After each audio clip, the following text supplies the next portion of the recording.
President Donald Trump, usually a vocal supporter of Israeli Prime Minister Benjamin Netanyahu, was less enthusiastic about their friendship Wednesday amid tense Israeli elections that might cost the right-wing prime minister his position.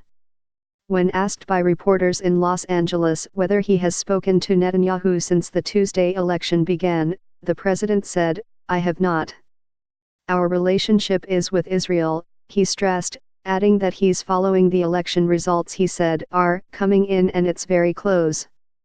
Trump, when asked about close Israeli election and Netanyahu's future, "Our relationship is with Israel."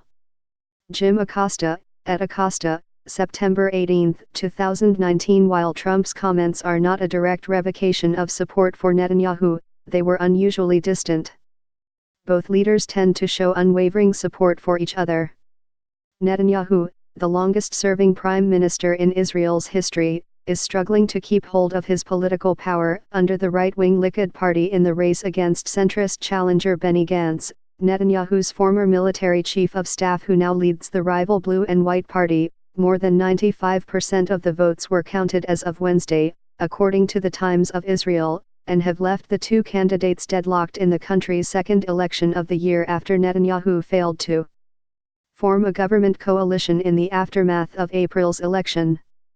The Likud party is expected to win 32 seats in the parliament, or Knesset, one less than the Blue and White Party, according to the Times of Israel. Neither the Likud nor the Blue and White Party secured enough votes Tuesday to win a 61-seat parliamentary majority, preventing both candidates from declaring an immediate victory. Gantz's centrist bloc, which may include the joint list of Arab parties that represent Israel's Arab minority, faces Netanyahu's right-wing bloc, which includes ultra-Orthodox Jewish and nationalist allies. Avigdor Lieberman, the apparent kingmaker leading the Yisrael Beiteinu party, has said he'll force a secular unity government between the parties. Since neither the Likud nor the Blue and White Party secured a majority, Lieberman's endorsement could determine who becomes the main party. Lieberman, who was once a Netanyahu ally, refused to join his coalition after the April election due to clashes between ultra-Orthodox and secular allies. Netanyahu, who faces looming corruption indictments, said Wednesday at a party meeting that he opposes any government that leans on the anti-Zionist Arab parties.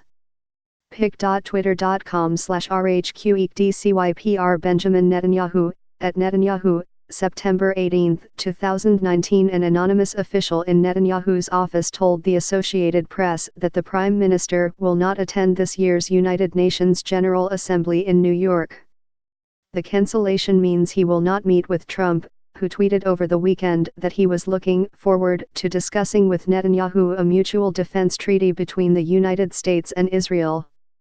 "I had a call today with Prime Minister Netanyahu to discuss the possibility of moving forward with a mutual defense treaty between the United States and Israel that would further anchor the tremendous alliance."